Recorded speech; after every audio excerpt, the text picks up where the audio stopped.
আসসালামু আলাইকুম। কী অবস্থা সবার? আবারও চলে আসলাম ডিস্ট্রিবিউটর ইলেকট্রনিক্স থেকে। এখন আমি আপনাদেরকে দেখাচ্ছি স্যামসাংয়ের এক অসাধারণ ফ্রিজ। এটা আমাদের কাছে চলে আসছে কাল।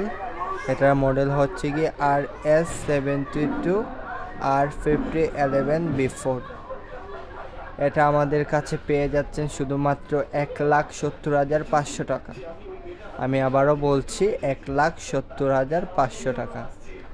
তাহলে আর দেরি কিসের? তাড়াতাড়ি স্ক্রিনে দেওয়া নাম্বারে যোগাযোগ করুন আর নিয়ে যান আপনার পছন্দের ব্র্যান্ডের প্রোডাক্ট।